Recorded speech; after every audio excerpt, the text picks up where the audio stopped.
Looking good. Cool. All right. And there's going to be just one or two times where I'll ask for like a little bit of participation. So to start, just curious as to what you all see here, and you can say it aloud or you can put it in the chat. I think I can still see the chat. Yeah, just curious as to what. Oh, let me see, make sure. Yeah, what you all see in this picture. What you all get from this picture.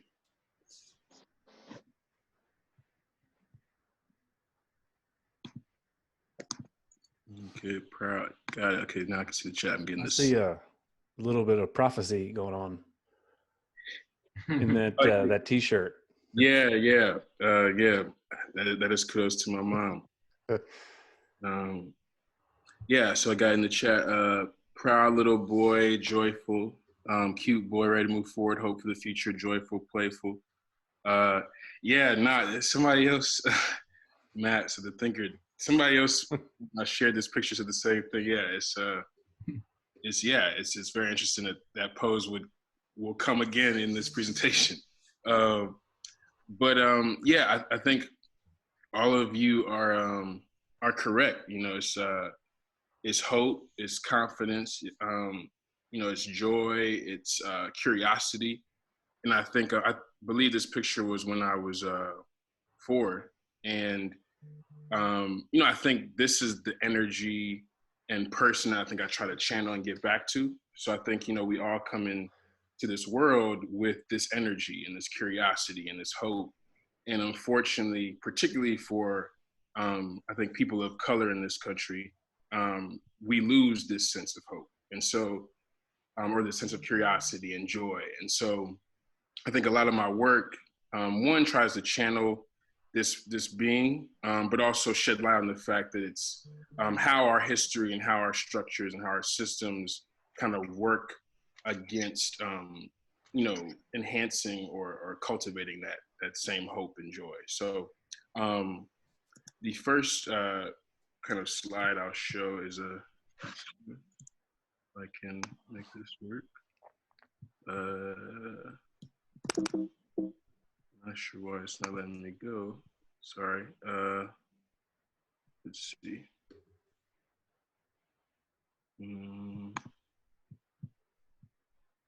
Okay. Let's see if that works. Okay, there we go. So this is an article that I wrote in 2017. And for those who aren't familiar, it was about a film called Get Out. And Get Out was a film that was written by Jordan Peele, and it really swept the world. It was arguably one of the top films of that year. He's won several awards. It really shook the world up because it was addressing culture and race in a really unique way. So the protagonist is a Black man, and basically he was dating a white woman, and he was taken to this really this suburb. I can't remember what state it was supposed to be set in, but he was taken to this suburb, with her family, and it turns into this horror film where it's this suburb that was taking Black people and Black bodies and taking essentially their identity and their brains out and inserting them into white people. And it was a horror film. It was, but it was so thought-provoking and intellectual in the way that he touched on just Black people existing and the anxieties that we have to come across or just experience in this world. So I ended up seeing the film 3 different times, and I got something different from it every single time. It was one of those films that just really resonated with me. And from that film, I had like a lot of conversations with my parents, and it uncovered for me an experience or triggered an experience that I had when I was in high school. So in the film, so as you can see, the title is I went to high school in the suburb from Get Out, but I got out. And this is by far, I think, probably one of my most shared articles, just because I think the timeliness of the piece. But when I was in high school, leading up to high school, I was always an exceptional student. I was always at the top of my class. Even when I was in 3rd grade, I got skipped to the 4th grade. So, academically, I was very successful. But then when I switched, my mother wanted me to go to what was at the time the top high school in the city, and it was a all male, all white or majority white, about 95% white Catholic high school. And so for some reason or another, which I didn't know at the time, that success just completely flipped. I was it was an environment in which all the Black kids sat together. It was very isolating in that way. I was constantly in detention, for my shoes not being shined or my name tag being crooked. I was barely maintaining a 2.0 average. And, it got to the point where I was literally coming home to my parents and telling them, you have to accept that I'm mediocre. You have to accept that I'm dumb. That's just what you got to do. And, these are parents. My mother, which I'll talk a little bit more in a second, born in Haiti, first independent Black republic in the world.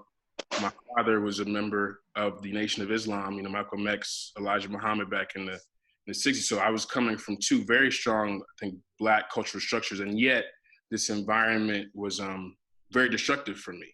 And so I related that experience, thankfully for me, Katrina was a little bit of a reset, and I moved to Shreveport, Louisiana, and just recognized the benefits of just being an individual and accepting myself for who I am. And but in the film, there's this bit in the film where the protagonist is in the sunken place, and the sunken place is one in which the mother of his girlfriend would rub her like teacup, and basically it would physically and mentally debilitate the protagonist. And so I related that to my experience because I felt like in that experience in high school, I was mentally and physically debilitated. I was questioning my identity. I wasn't my fullest self, just like Chris, in this case, the protagonist of this film. So freedom, I think, is a really big theme in my practice. And I think this film, if you haven't seen it, I highly suggest you do, just really touches on freedom and race and culture in a way that really resonated with me. So next, just wanted to briefly kind of touch on this aspect of my practice. So as I mentioned, my mother was born in Haiti. My grandfather also born in Haiti. This is him and my grandmother. My grandfather, just amazing human, and just his story daily inspires me, I think. He was born in a little village in Haiti called Damari, and lost both of his parents by the time he was 13. Ends up putting himself, through school, graduates from the University of Haiti with multiple degrees. In 1940s, he goes to the University of Montreal Medical School. From there, he does his residency at Yale. We're talking about in the late 40s, early 50s, as a Black immigrant, and then traveled around the United States and then eventually settles in Shreveport. And when he settled in Shreveport, he returned back to Haiti, married my grandmother. They returned back to Shreveport, and then he stayed there for 60 plus years, and he was a doctor. OBGYN was his practice, and he delivered over 5,000 babies in the city. He was the first Black doctor for a period of time. If you were a Black child, you were delivered by him. But while he was in Montreal, he made this commitment to start collecting art from his homeland. So this collection that he started in 1944 is now over 400 pieces of Haitian artwork. And so as his grandson, not only did I get to, subconsciously and consciously, absorb this beauty, but I'm now as an artist and a curator, this was my introduction into curation. And I think, in some ways I was curating before really I knew what it even was. And so, this collection is now over 400 pieces, and I have been curating shows in New Orleans with it since 2015. And so these images here are just some pictures from Preservation Hall. And this is a rotating exhibition series that I have at Preservation Hall that's been going since 2018. And then I have another show that's been up at the Myrtle Banks building on Aretha Castle Haley since 2017. So using this collection really to spread Haiti's beauty and also combat the stereotypes of Haiti, and really also show New Orleans' under-discussed connection to Haiti. So for those who are not aware, New Orleans as a city doubled in size in 1809 following the Haitian Revolution. And with that migration of Haitians came shotgun houses, second lining. A lot of the cultural traditions that we celebrate in New Orleans came from Haitian people. So I use the collection and the work that I do to really highlight that. So this is a exhibition that I curated at the New Orleans Museum of Art last year. And it featured 14 sequin Vodou prayer flags by an artist named Tina Gerard in collaboration with some legendary Haitian sequin artists, Edgar Jean-Louis, Antoine Oleon, to name a few. And actually, we were remiss to say, Tina recently passed away, actually last month. And this project, I got to obviously meet her and work with her on this project. And she was an amazing artist. I would encourage you all to look her work up if you're not familiar. But she, lived in Haiti for 5 to 6 years during the 90s and made these flags. And these flags, each of them represent a different spirit, or what's known as a Loa in the Vodou religion. And for me, this project is extremely important because it gave, once again, the opportunity for New Orleans to learn about its connection to Haiti, but also I think it gave an opportunity to combat the demonization of Vodou, or Voodoo as it's known here, and other African spirituality practices. So obviously in Western culture, these practices have been portrayed a certain way, whether it's through movies or other publications. And so I think this project really gave me an opportunity to share the true roots and the information about Vodou. So quickly, this was just a project that I did. One of the components of this exhibition was a strong community component, in which I would go out to different schools or festivals or community centers and share work about the exhibition. And so the image that you see on the left, I think is your left, the actual sequin flag, that is Ogu. And so Ogu is a Loa within the Vodou religion that represents freedom, strength, power.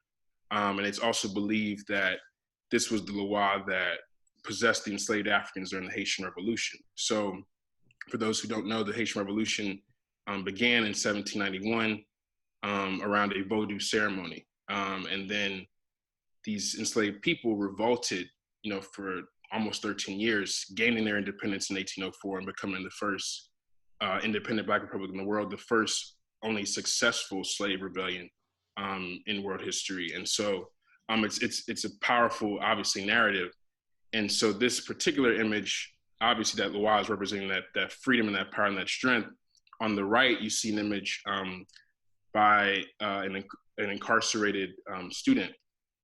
So this is a project that I did in Travis Hill School. Travis Hill School is located within the Queens Parish Prison, and it's one of 3 high schools that are located within an adult prison in the country.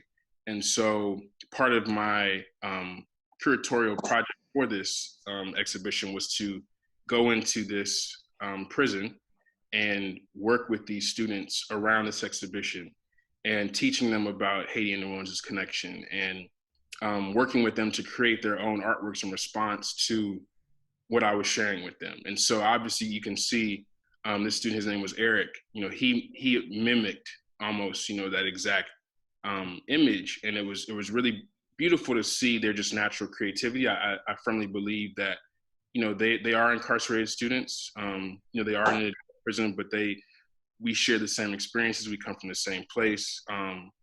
Their creativity was unfortunately just channeled in a different direction than mine. So I think this image to me really speaks to that. And it was a very humbling experience. It was one of the most memorable experiences of my life, because I'm literally talking about freedom and revolution to individuals who are in front of me in orange jumpsuits with their ankles shackled together. So yeah, it was extremely memorable, extremely powerful, and for some reason it keeps stopping when I try to go to the next slide, but I will. Let me see. Oh, there we go. Okay. And so if you're interested in reading more about this, you can go to NOMA's website, and I wrote about this experience.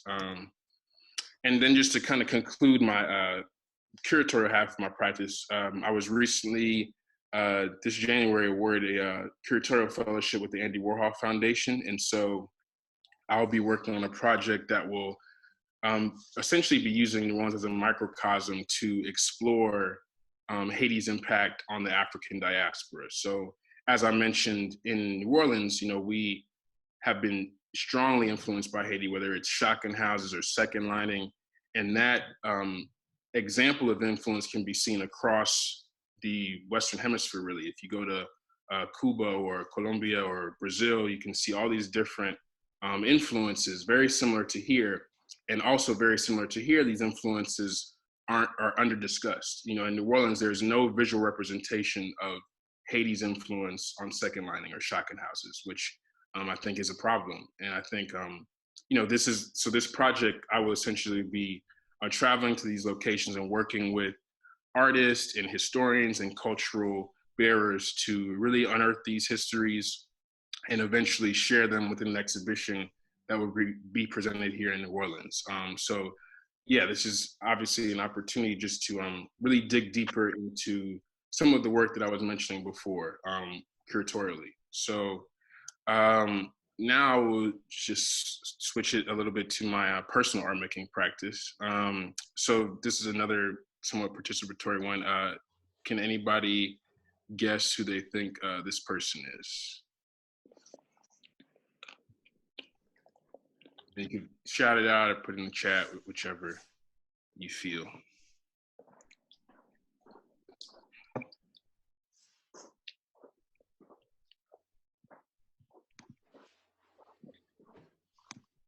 Oh, whoops. Okay, well, let's see. I think there's one person. Yes, John Hayes. I'm not sure which screen you are, but you are exactly correct. So this is PGT Beauregard. For those who are not aware, he was a leader in the Confederate Army, and I've recognized, which is maybe weird to some, but I've recognized that he's a muse of mine. So he was actually, through my research, I found that he was the general who led the creation of the Confederate flag. And so for me, the Confederate flag has been a theme in my work. I think, one, because it's something that I have seen throughout my entire life, once again, consciously and subconsciously. And as I got older, really understood what it meant more. And so, this flag represents, in a contemporary context, it's something that continues to represent oppression and hate. And back then, it was literally representing the oppression of people that look like me. And so I think a lot of my practice, as you'll see, my art making practice in the next couple of slides, is really around recontextualization and taking images that we see, on the regular and absorb on the regular, and just kind of, recontextualizing them and showing them in new and different ways to shed light to some of the under-discussed narratives within those images. So this first image is a piece that I collaborated with an artist on named T-Rock Moore. And this piece was called New Wars, New Stories, New Heroes. We did this piece in 2017. And this piece is actually, as you can see in it, I'm sitting atop a monument, and this is I burned holes in the Confederate flag, and we shot this piece, in the middle of the night. And so this monument was actually PGT Beauregard's monument. And so for me, I think there's a lot of significance there because, this was a monument that stood, it was erected in 1915. The City Council of New Orleans voted to, bring it down, in 2015. So this monument stood, this equestrian statue stood in front of City Park, where I work, for 100 years. And I think also too the layers of the park and the fact that the park is a former plantation, Allard plantation. You had all these different symbols of just hate and oppression and exclusion, within this park and this radius. So we created this piece, and I think, it really speaks to that idea of new histories and sharing, what this flag truly means, and what, a new and more equitable and collectively harmonious future can look like. This is one of my more recent pieces that I did. So this one is called Family Dinner, Finger Clicking Good. And so this piece, addressing similar themes, I think, of race, oppression, but particularly it's tackling a history that I found, became aware of. So Kentucky Fried Chicken in 1964 was bought by a guy named Jack Massey. He's an entrepreneur. And Jack Massey in 1971 sold, he bought it for $2 million in 1964. In 1971, he sold it for $239 million. And with that profit, he would go on to found what would become the largest for-profit hospital corporation in the country. And he would also fund initial investments into Core Civic. Core Civic is now a $1.8 billion publicly traded private prison corporation. So for me, this image, these are all, materials that we see daily, sometimes.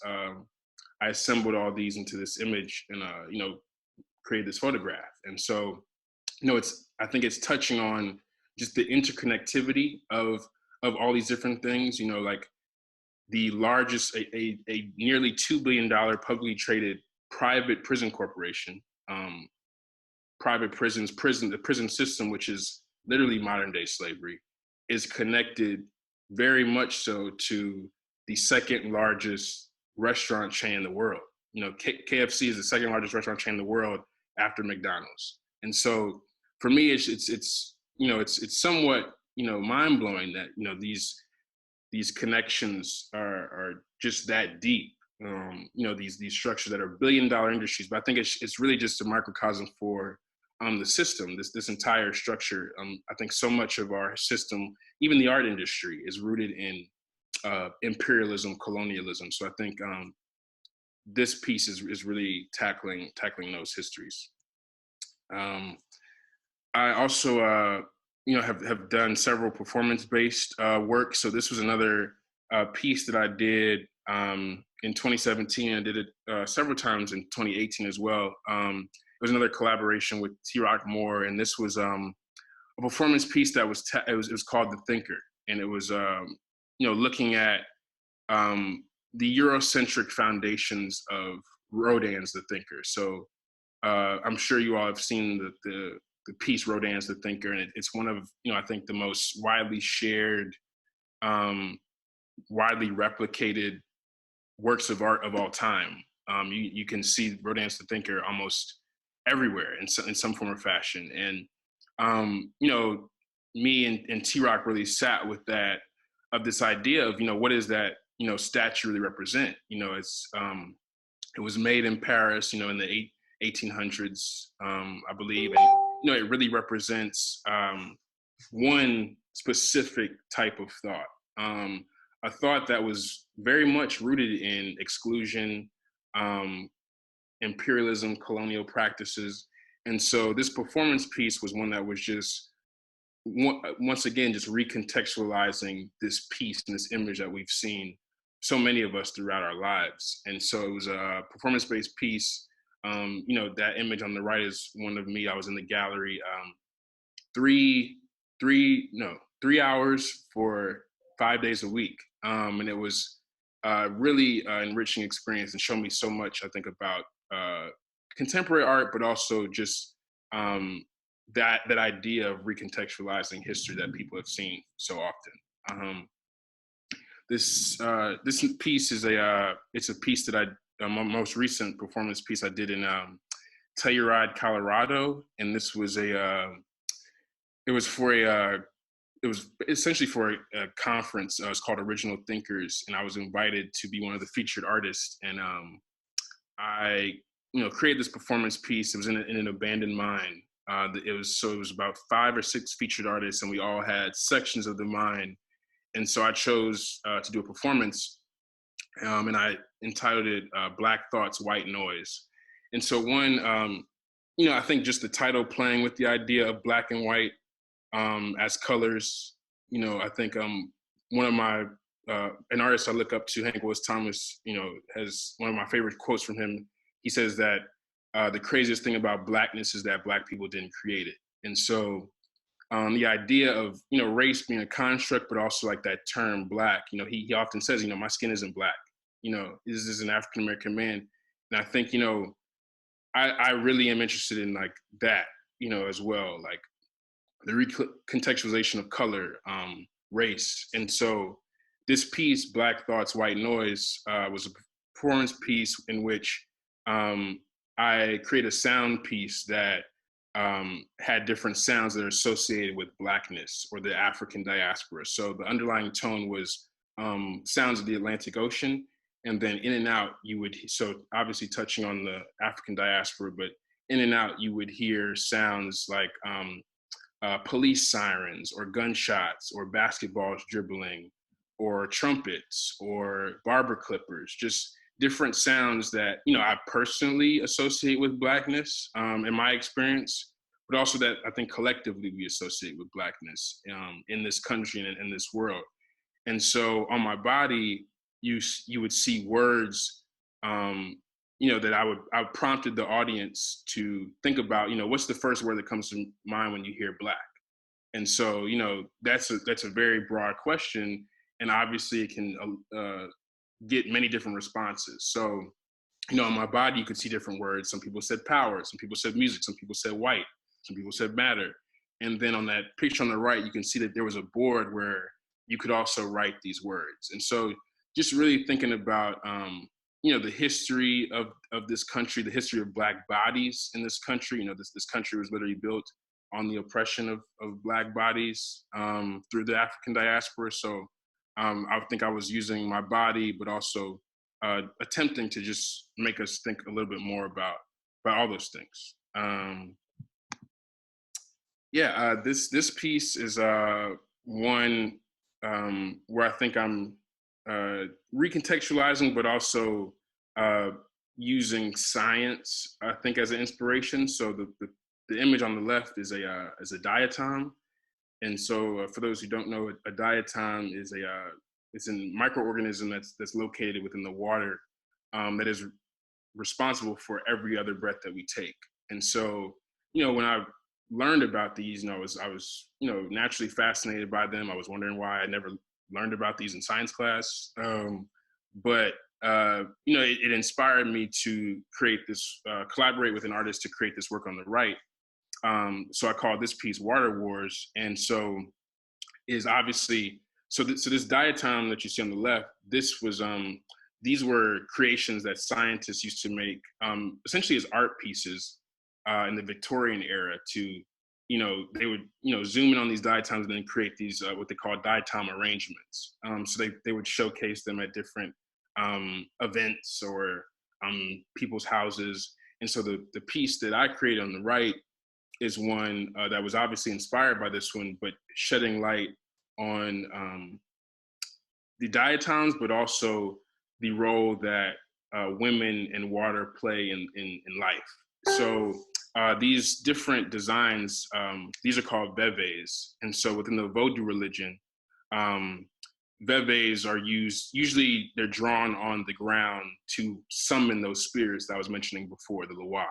And so this image is the combination of the veves of Ogu, which I mentioned before is the Loa that represents freedom and power and strength, and the veve of La Sirène. La Sirène is the queen of the sea in the Vodou religion. And it's also believed in the Vodou religion that when you are born, you come from the water, and when you die, you go back to the water. And so I think that's just a really interesting connection between life and death and just our ability to breathe with the diatoms and water.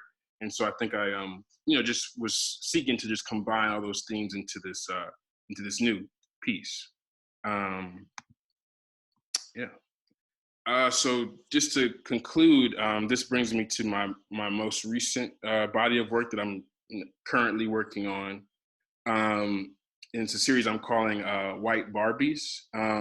So this is, I essentially am using this as a title page for the series. For me, I think white supremacy is a term that's being thrown around very, very much these days. Whether it's by amazing writers such as Ta-Nehisi Coates, or whether it's by very liberal and educated people of European descent. And so I'm really fascinated with the phrase, because for me, when I hear white supremacy, the term supreme is in the phrase.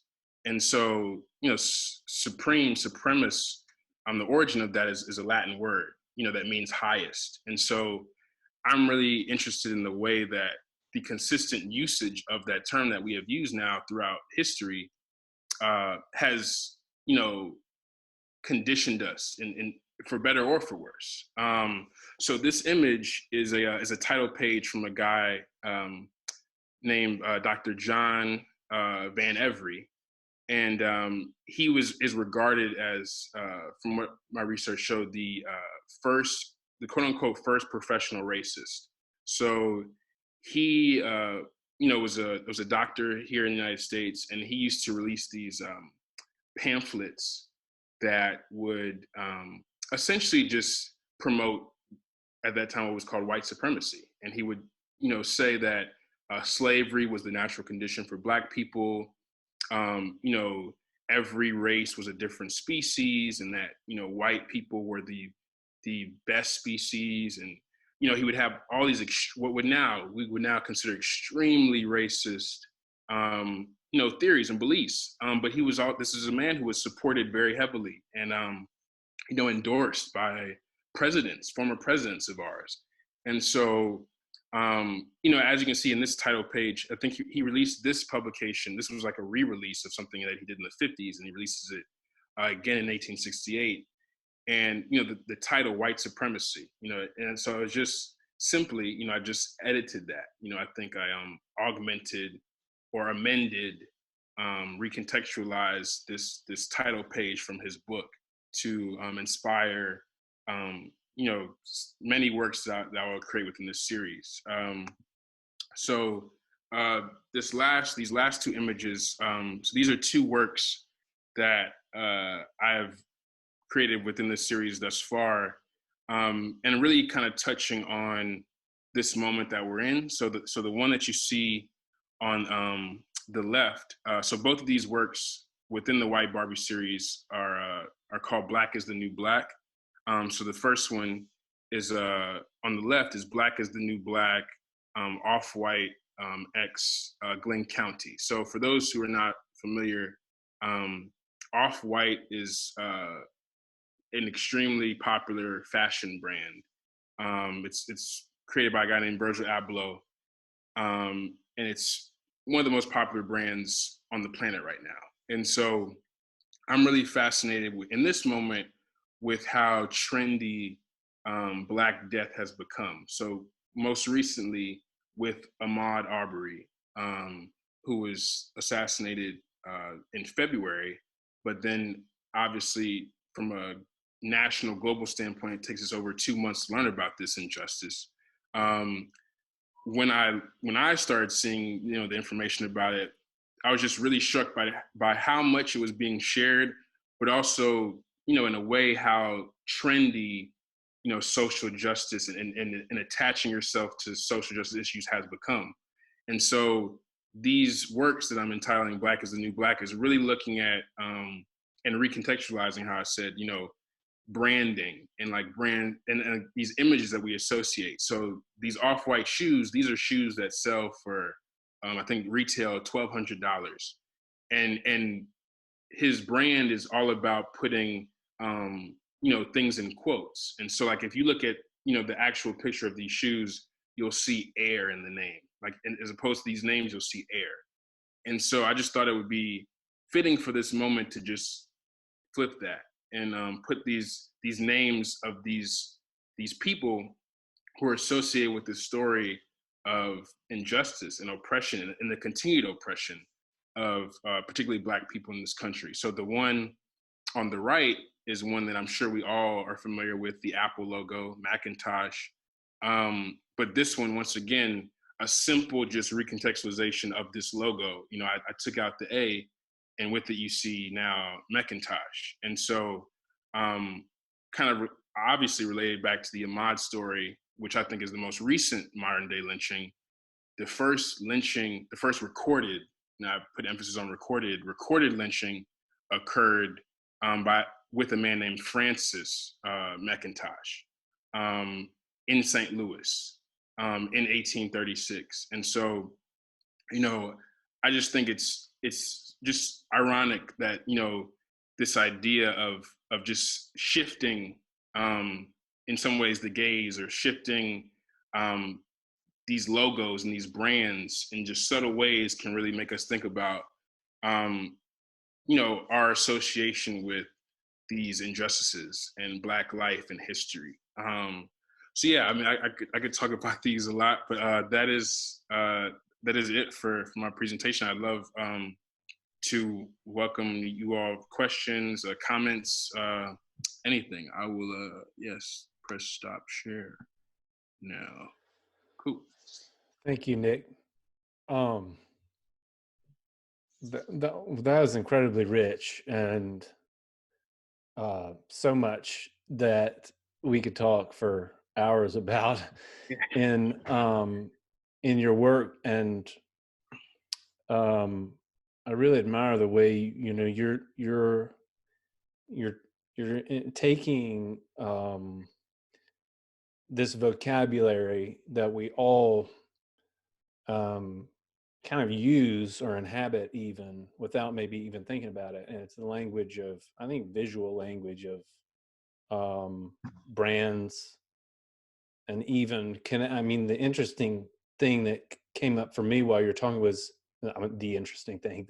One of the things that kind of came up for me was the connection between the Apple logo, the Nike shoes, and then the Confederate monument as all kinds of maybe types of brands, you know, that sort of distill a story into a easily graspable visual or physical object. And the way those all encode practices and traditions and memories, or erase, in most cases, erase those that. So I have so many thoughts swirling in my head, but one thing that I was really struck by, among many, was your reference to the Rodin's thinker, which I thought was a beautiful sort of return to that very image you showed us, you know, where you're this sort of pose of the thinker. I'd love to hear other people's thoughts, but I just wanted to throw this one out there about the idea, this kind of idea of the artist as a sort of solitary hero. I think that's, like, you know, what you get in kind of in the Rodin's sculpture, but also, you know, he's referring to a philosophical tradition that, for which, you know, our heroes are sort of like the great white men, you know, and they become brands. They become brands just like Macintosh. But I wonder if you could say just a little bit, and then we'll open it up to everybody else, about this idea. Like, I mean, your work cuts against so many kind of American kind of myths and habits and vices.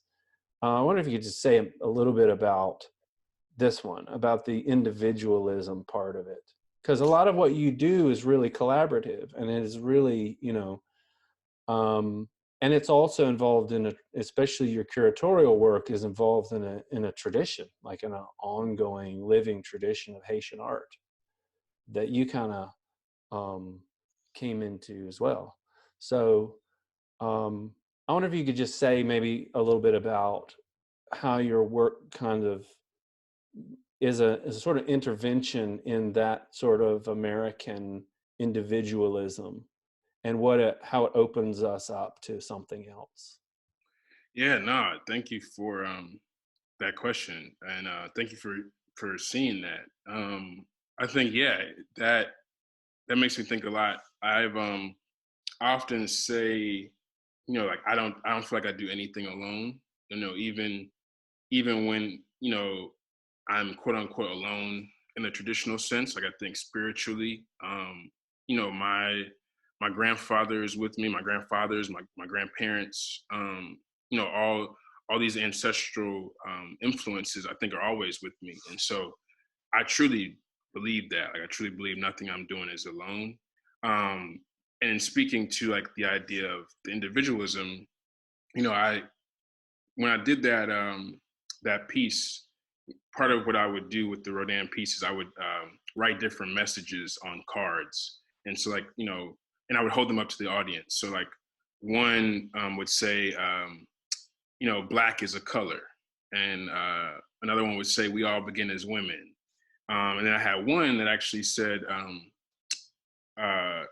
the term artist is rooted in white.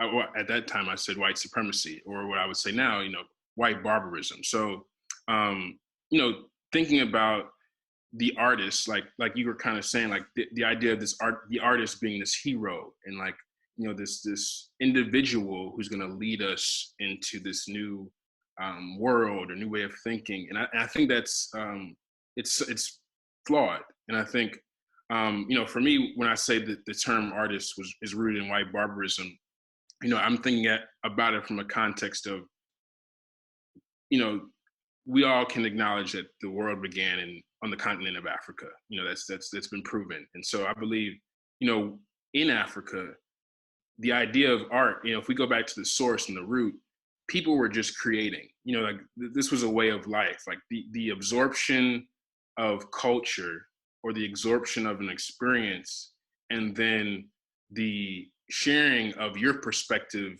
which is influenced by that experience or that culture, was just something that people just did on the regular. Like it wasn't considered something that was, novelty, or something that was considered, I'm sure, like special. It was just something people did, and I think did in many different ways, whether it's the food they made or the music they made or whatever. And so I think where it took a turn was that the art world, the art industry, became this very monetized, hyper capitalistic, very exclusionary world, in which now it's like, oh, this is art, this is the artist, this is this, person that's gonna, and I think that's flawed. Like I think that the art to me really is the community. The art is the people, and the art is you know, I can't remember the name of the French philosopher, but he has this quote that talks about like essentially taking the art out of the object, and like like a future in which art isn't so centered on an object or a person, even. Like it's like, you know, he's making the analogy that like, just like this painting can be art, so can that wine you put in your glass. Like just really just taking us away from the idea of what is quote unquote art, or what is quote unquote the artist, or who is the artist. So like I'm definitely fascinated with that, because I think so much, like you mentioned, my work is really rooted in community and people, and collaboration. Like whether it's spiritual collaboration or literal collaboration. I think I'm constantly engaging in that in some way. Yeah, I want to. Thanks. That's really helpful. And I want to come back to something that's at the end, maybe that you just kind of touched on this idea of kind of spiritual well-being, maybe. But I want to come back to this maybe at the end when we talk about sort of looking forward, because I want to ask you about, you have this one word on your Instagram profile, metanoia. And Yeah. I mean, I think a lot of people in this virtual room might know what that word means, but I want to come back to that a little bit later. But right now, I'm gonna throw it open to everybody. And if you've got a question, just kind of unmute yourself and jump in. That may be the best way to do this. So you can also write a question on. Hey, Nick, can you hear me, bud? Hey, Dave. Thank you for spending time with us. Do you recognize this? Oh yeah, I saw it at Voodoo Festival. I saw him. I mean, I love Andre 3000, but yeah, I saw him.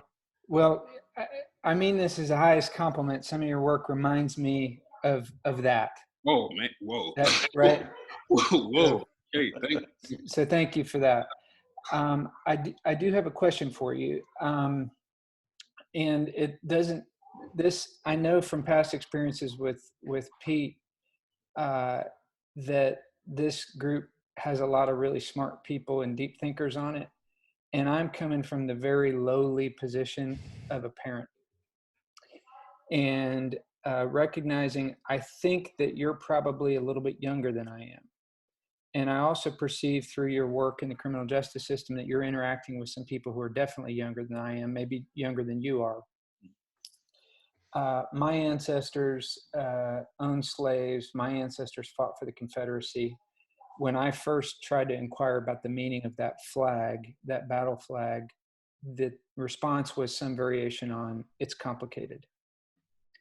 Now, when I see it in a parking lot on a pickup truck, and or driving along a highway, and want to explain it to my children who ask questions, I'm less inclined to say that it's complicated, because I think that it's probably not all that complicated. We've craved complication because it would make us feel better. My question to you is, as you watch generational shifts, and I think Katrina in New Orleans kind of did this weird thing of, in a way, kind of skipping a generation with the people it displaced, and there's this disruption of narrative continuity. What is your sense on how, whether it's just people within your sphere, or whether it's your community in New Orleans, or whether there's a broader lens that you would apply on where we are now in terms of our ability to reckon with these consequences of our history? Yeah, no, thank you for that. I think I'm constantly thinking about this. Like my mom actually, there's this artist named, I'm blanking on his name. It'll come to me in a second, but basically he takes, Titus Kafar is his name. So he takes these images of essentially like, presidents, or like Thomas Jefferson, and he, like, in a very literal and beautiful way, recontextualizes them to show the history. So like he has like this image of like Thomas Jefferson, but then, and kind of like behind his image, you see this Black woman, this slave. And so, and he is somebody, I bring him up because he is very adamant about the fact that he believes the monument shouldn't have been taken down.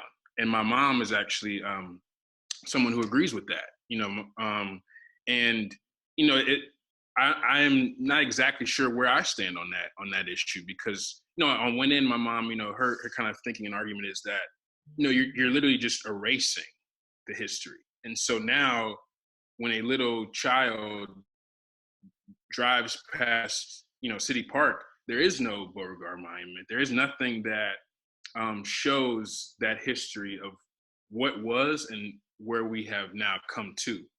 And I think, I think that makes art a little bit more important in a way, because it's like, we have to maintain that history. I think it's important, because if we just completely erase and forget like nothing happened, that's not constructive. I think we have to, because I think the reason that we are here is because people were trying to hide, certain narratives and histories, and be adverse to certain conversations. Like just us sitting on the Zoom call talking about these things is extremely constructive, and it's building the collective forward. And I think like that's what it all needs to be about, is in some ways, in some instances, having tough conversations that make people uncomfortable, But recognizing that with that discomfort then comes growth. And if we're all growing together, like that's what we need to be worried about. Like if the community, the collective is growing together, then that's what we need to be rooted in. And Nic, just to follow up, do you see any sort of a gap between, for example, your mother's generation and their perspective, and then the generation coming behind you in terms of their, whether it's a knowledge of this history or a perception of its significance or its implications?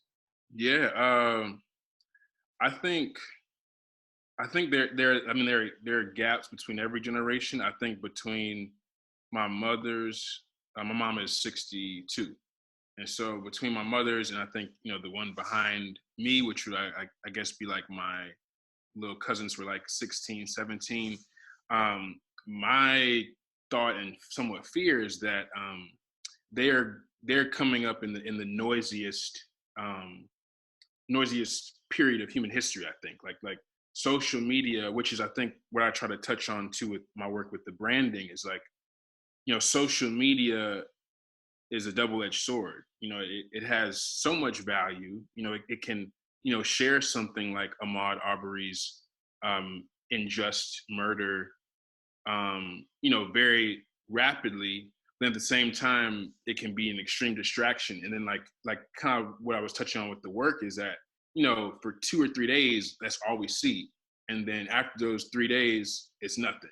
And it's like, it's like we're on to the next thing, we're on to the next distraction. And I think, we need to be a little more thoughtful, intentional about how we use these mechanisms to really spur true change, revolution. Like with those two pieces, Ahmaud Arbery happens in February, Francis McIntosh happened in April of 1836. It's the same stuff, and it's like, what are we doing to really focus and correct this from happening again?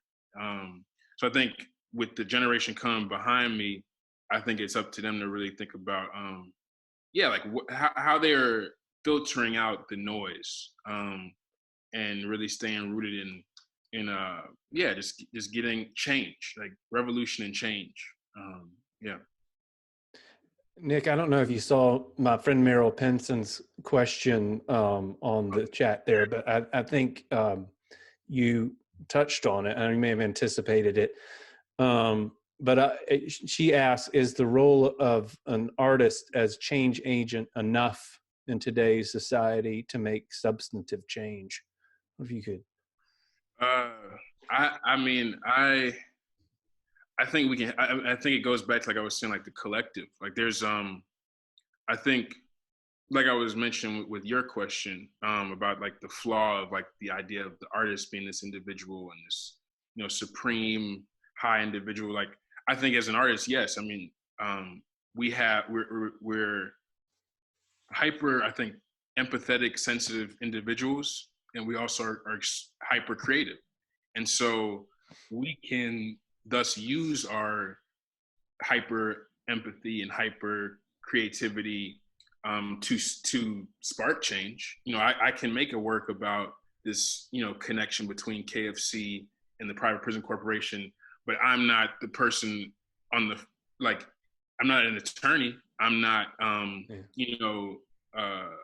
a funder of these private prison corporations. Like, I think we can, so it takes a collective of people, and artists can certainly shed light on different topics and work, I think, within spaces to push needles. But I think it definitely takes a collective. And I think, I'm really interested, like, in seeing how artists are integrated into other just industries and sectors, whether it's artists integrated into government or technology, or like, I think, the way that artists can truly change, I think, is really going back to like that idea of collaboration, like collaborating with these other entities and sectors, and kind of demystifying art to the point where it's like, oh yeah, that's the artist, he's over there doing his thing, and yeah, he's really creative, and yeah, like kind of like shifting that and like changing the way that that's viewed too, I think is a part of it. Yeah.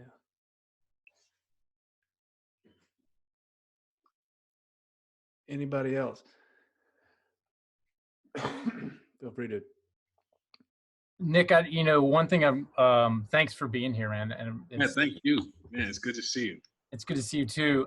I want to just like draw this line between the piece on white where you cross out the word supremacy and put barbarism. You use a color where you can still see a word and you're cross. And like, can you just connect that back to the Beauregard pedestal and how that's another form? It's a similar form. The pedestal's here, like crossing out Beauregard, and I'm standing there like this. I've been recently on my list, instead of deleting the item, I'm just using the strike through font so I can like still see thing but strike through it. Like, can you just talk about like there's so much like there and maybe how you're thinking about this next series or just however you want to respond to it. But that's what I really appreciate is that you're not erasing it, you're building on it, you're leaving enough there for us to respond, and then you're crossing it out and putting a word that reveals allows deeply about it. But I just find that fascinating. Would love to hear more about going through your mind as you're creating the next piece. Yeah, no, thank you. I think it is kind of like, like I was saying, like I'm really into recontextualization. And so like, I think that's, those two instances are instances of like amending, like an artist who I look up to, he mentions how, the Constitution, like they don't erase, parts of the Constitution, they amend the Constitution. And so like, I think that's really profound in the sense that like, like my work is amending histories. And then also giving the viewer the opportunity to reflect and question themselves. Like I think I've been told, great art, sparks question and dialogue. And so I hope that, all of my work can do that. Like I hope that when people look at an image of a Black man sitting on a monument, whether they know it's Beauregard or not, it's like, why is this Black guy sitting on the monument? Why are there holes in the Confederate flag? Like what's this saying? Oh, this is Beauregard's monument. What's his relationship to the Confederate flag? Whether it's the other one, like me crossing out barbarism, like I hope people can look at it and say, wait, is this a real book? Was this a real book? Because it's literally in its title talking about Negroes and slavery, and that being the natural condition for Black people. And this was a publication. This was a series that this guy was doing. So I think just simply using these histories and these materials to just give people an opportunity to talk and question it. Can I just ask one question to follow up on that? Because it seems like, one of the things that your work and I think good art in our day really demands is a time. Like, you're creating a kind of disruption, to use a kind of trendy term, but it's an intervention in which you're provoking a question. But to engage that question seriously requires a certain amount of time. It requires you to slow down. And I mean, that's why I think, in your engagement with these, I don't know what the sort of visual equivalent of a soundbite is, but that's like a logo. I mean, with your logos, these are things that don't require a lot of thought. They're easily recognizable. Same with arguably the Confederate monuments up until fairly recently. But now, like, that sort of question can open up a space where you can really engage with those sort of questions, but it doesn't guarantee that. Like, it doesn't guarantee that the questions will become, I think maybe what Meryl was asking about, will be, I may be getting close to the metanoia question here. But so how do you, move from the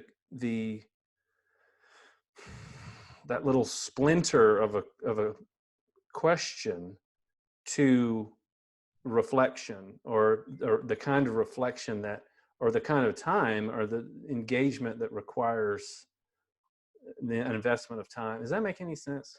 No, I completely feel what you're saying, where you're coming from. Like, I think like I've been telling some people recently, like, for me, I think this these past, I guess, what, two months or so, has arguably been the best creative space of my life. And I think in addition to my art making practice, I have a lot of different responsibilities, whether it's NOMA or, Prospect, which I work for. I've always been somebody who has a lot of different balls juggling. And, at this point, it's given me time to reflect more and really sit with myself. I think we all need that. I've been a daily meditator for about 5 years. And I think, it's that was one instance of something that just like really changed me. And because I think in the world, we have so much noise, we have so much commotion. Like, we're constantly, like, especially now with like the internet, we're constantly plugged in. We're constantly responding to a text message or an email, or I think that the more we can just give ourselves the space to just to absorb, like, outside of these connections to all these different things, like I told somebody one time, I think creativity is fluff freedom, because it's like you just giving yourself that ability to just exist and think. It's freeing, and it allows you, I think, to really think about things in a different way. And it's particularly things that you see all the time, like, it's I feel where you're coming from that, for sure. I mean, often it feels like, this tradition of the contemplative life versus the active life, or the mixed life. There is an argument to be made that tradition of contemplation assumes a certain kind of cultural privilege, and so that, like, again, going back to the thinker, the image of the contemplative is a white man sitting by himself, going like this. Yeah. And I think in the contemporary climate, we see sometimes it feels like it's an either or. You've got to be either an activist, an active artist, who's sort of pushing some sort of agenda is too pejorative a word, but is pushing some sort of goal, or a contemplative artist who just meditates on beauty, So, I mean, one of the things that's really invigorating about this conversation for me, I'm sure other people feel that way, is that, and this is my response, and I don't know if you would respond the same way, but it does feel like it doesn't need to be an either or. In fact, it has to be both. It has to be a sort of mixed form of that kind of prodding,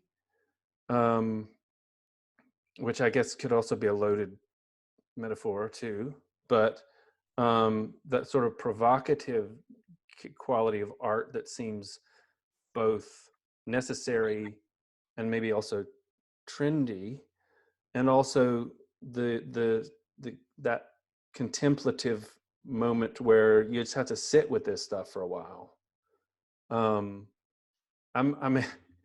There's I forget the name. I'm sure there's somebody in here who will know the name of it. It's a great Wendell Berry poem um, about kind of the legacy of white barbarism in your language, and what do we do with this? How do we, move forward? And his kind of concluding sentiment, and I'm going to mess it up, but is basically just get to work for a couple hundred years. Like a couple of 100 years of honest work. And so I don't know, again, I might be rambling a little bit, but I'm really provoked and kind of invigorated by this idea about this need for time, and the fact that this coronavirus experience, I think, has allowed some of us that. What do we do when it's, we're back to normal? Yeah, I mean, I think my hope for that is that institutions and entities really think about. I think unfortunately, I'm associated with some who are not taking enough time to really reflect in this moment of how institutionally they can shift and change for the better. Like I completely agree that there does need to be a balance of both.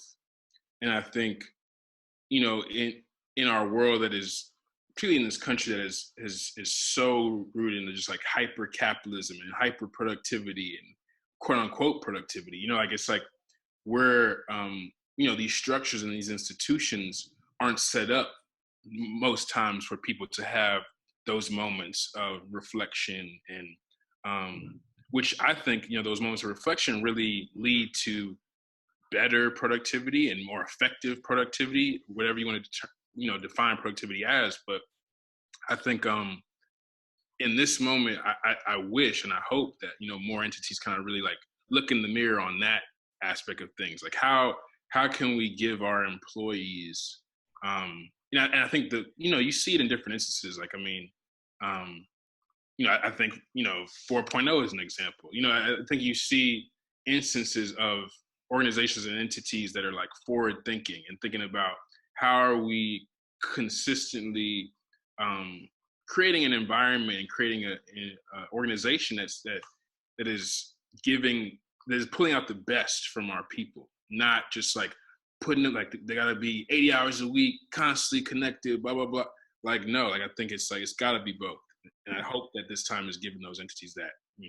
Yeah, and just one I couldn't help but notice the circulation of this term human capital stock in the news yesterday, which is, another example of the subtle ways in which, like, by a million tiny paper cuts, our language dehumanizes us, and especially people of color. And Lucille has a really great question, which is kind of on my mind. Do you want to ask that one, Lucille, or do you want me to read it out for you? Let me unmute you real quick. You're all right. I'm going to unmute you and then you fire away. Okay. Yeah. And I don't know if you've been to Richmond and have seen Kehinde Wiley's sculpture at the Virginia Museum now, but there are two really kind of very prominent roads in Richmond, and one of them is the Boulevard, and along the Boulevard are all the old Confederate statues. And then recently, Kehinde Wiley made a statue that stands now in front of the Virginia Museum. It was in New York for a while. Oh, and yeah. It is, I've photographed these two statues, and the horse is identical. The figure is twisted in this very similar way, but the Wiley piece is far and away more powerful. Yeah. And so I have tried to ask myself why, and I think that part of it is because we are in such a different place, and the Wiley statue represents where we are now. I mean, and so it's contemporary. It speaks to us where we are now, whereas the old Confederate statue doesn't. And so I just think it's very interesting, because you said that you were kind of had mixed emotions about whether to take down those old Confederate statues. But in a way, the fact that you can see both is very powerful. So if they had taken down the old one, we wouldn't be able to go and look and say, why does that old one seem so dead? And this new one seems so vital and full of life. So yeah. I just throw that out. Yeah, no, thank you for bringing it up. Like, I am, I've only seen pictures of that piece. I would love, I can't wait to, one day see it in person. And I think, it makes me think again about that artist who I mentioned before, Titus Kaphar, and like, his, I would encourage people to look at his work as well. He's similar in that he just, really just amends histories in a way. And he argues that, like I said, he doesn't agree with just erasing and taking down the monument. And I think, like I said, I don't know exactly where I fit on that spectrum, but I do agree that, like, Kehinde's piece is, to me, it's extra powerful because, like you said, the horse is extremely similar. Like it looks identical to the same horse that was on the other statue. The pose is the exact same, but all Kehinde Wiley did was just switch, the aesthetic of the character on the horse. And it's like that simple change can really make us reflect and think about, okay, why is this hitting me this way? Why is just looking at this one simple amendment hitting my soul in a way that I haven't been hit before? Yeah.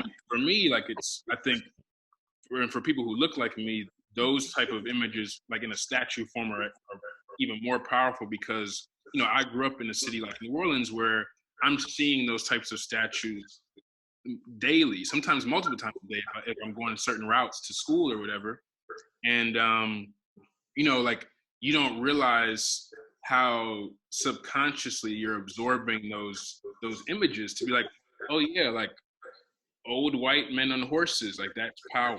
Like I may have never said that verbally, but subconsciously that is in my mind because it's like that's what I'm seeing. Like we're visual beings, so like what we're seeing is constantly influencing the way we move and exist. So I think for Kehinde's piece, it's like, oh, there's what appears to be a black man on that horse in a posture that's very associated with white old men of the Confederate Army, and this black man now he's a young black man. He's dressed fashionably. He has locks. Like it's just really simply shifting how we think about these things.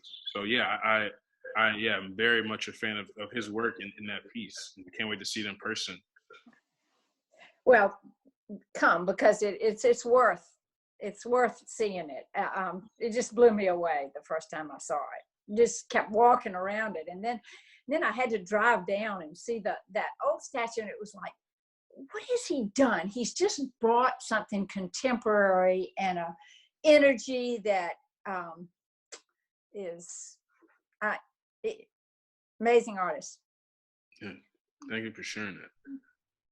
I was thinking about that too. I had the good fortune to see it in Times Square back in the fall when I was there with my mom and he just turned 8. It was incredibly powerful, yeah. And in that context too, which is a totally different context than the one it was intended for in Richmond, which I can't imagine. Well, and yeah, it is. And as I said, it's not like it was stuck on some small street. The boulevard is the main street of Richmond. It's lined with all the museums and History Museum and the Art Museum, and anyway, it's beautifully placed. David and one other person, I think, have put a couple links in the chat. I know one of those is about the Wiley statue. I haven't clicked the other one, but if you want to have a look, if you're not familiar with it, you can, I think, see it there.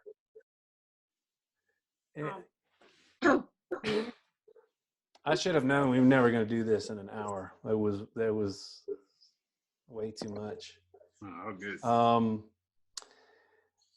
And I'm reluctant to even wrap it up because I feel like I could go all day, you know, with you, Nick, and I think with the great questions and conversation we've had with everybody in here. Oh, my mom is trying to ask a question. Hang on, I can't say no to my mom, so I gotta find her first. There you are. Can you? Oh, can we hear you? Yeah. Okay, go. Hey. Oh. Hi. Hello. We hear you, Shannon. It goes back to the Rodin statue, as Pete mentioned.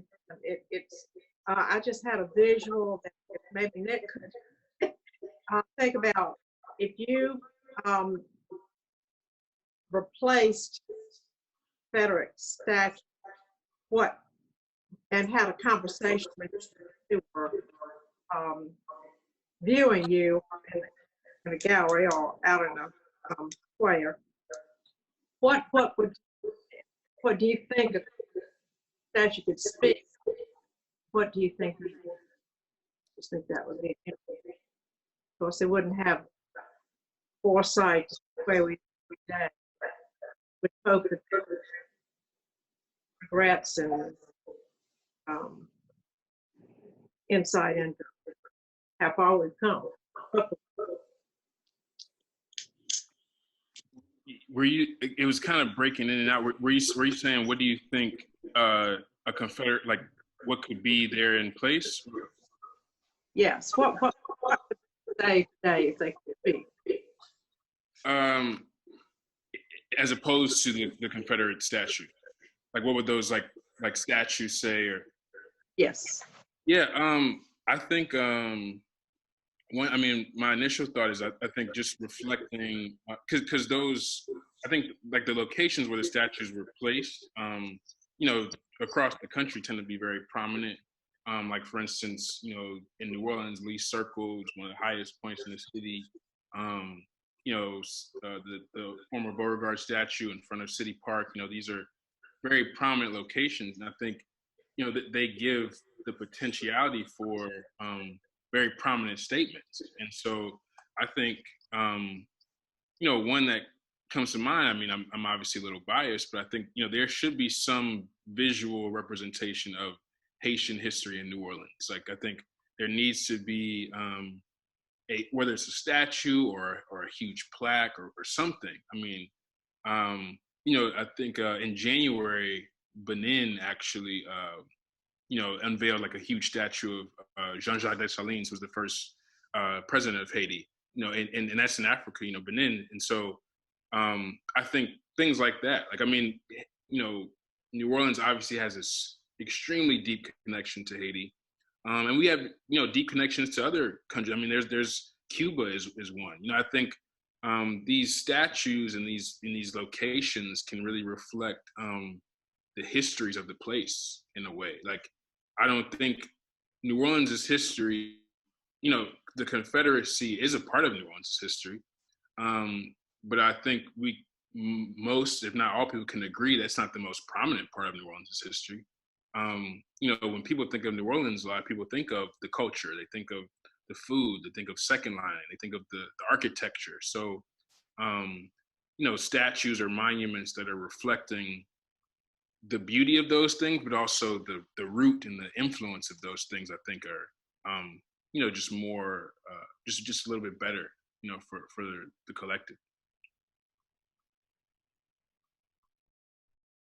New Orleans is one of those places that, I mean, it's one of the few places, I guess, in America that has a history long enough to, you know, to sort of resource beyond just the Confederacy. I mean, it is, you know, so bound up with slavery and the Confederacy. On the other hand, it's unlike anywhere else in the country. I mean, it's so singular and it's so ancient in a way, and it draws on these, you know, the influx of so many different traditions. It's 1:23. I knew this was going to be a long shot. Do this in 60 minutes. Nic, thank you so much. Yeah, thank you. I feel like we're going to have to do this again. No, anytime, really. And thank you to Matt for the introduction years ago. As in most things in my life, my brother Matt in the orange shirt there is responsible for everything. He put Nic and I in touch a while back, and so I'm glad we've been able to. One of the things this weird quarantine thing is generated is the chance to kind of see people you wouldn't, necessarily get the chance to otherwise. It's just been real kind of fruitful in that sense. So thanks for kicking this whole thing off with such, we've got so much to think about here. And if you don't mind, Nic, if you would type in the comments how people can follow your work and get in touch with you if they want, or if you want to do that, and where they can maybe put Noma in there too. And thank all of you for being here. This has been great. Too short, but I think we'll do this again with Nic, because I'd really like that. In the meantime, Nic's gotten us kicked off here today, but we're going to be doing this again throughout the summer. Next week, John Hayes and I will be back, just the two of us, Laurel and Hardy thing, talking about the tours, and especially this one kind of crazy story from Selma 2 years ago, which I really encourage you to come back for, because it's golden. Can't make this stuff up. So that'll be next Tuesday at 12, the same time. In 2 weeks, fingers crossed, this is like 99% in ink, but in 2 weeks from now, June 9th, Natalie Channon and Roseanne Cash will be here. And Natalie is the kind of engine behind Alabama Channon, which is an seed to shelf sustainable cotton to fashion, kind of high fashion clothing operation in Florence, Alabama. Roseanne Cash is, I think you all know who Roseanne Cash is. She's a singer-songwriter. She just won this gigantic medal, the McDowell medal, which is like a huge deal. So I hope she still talk to us after this. But she's out in the outer stratosphere.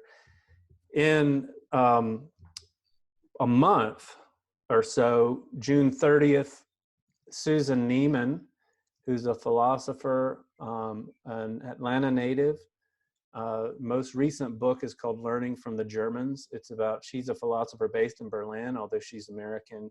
It's about kind of her experience, a little bit about her experience with Germany and the nature of memory and collective remembrance in Germany after World War II, and the kind of similarities between American memory after the Civil War, particularly after during Reconstruction. So she's basically setting kind of the German legacy of Nazism against or alongside the legacy of the lost cause and what Nic has called white barbarism, and how we can learn from the German experience. So that'll be great if you'll come back. For those two, we've got others that we're working on, including Michael Twitty, who's the author of a great book called The Cooking Gene. Came out a couple years ago.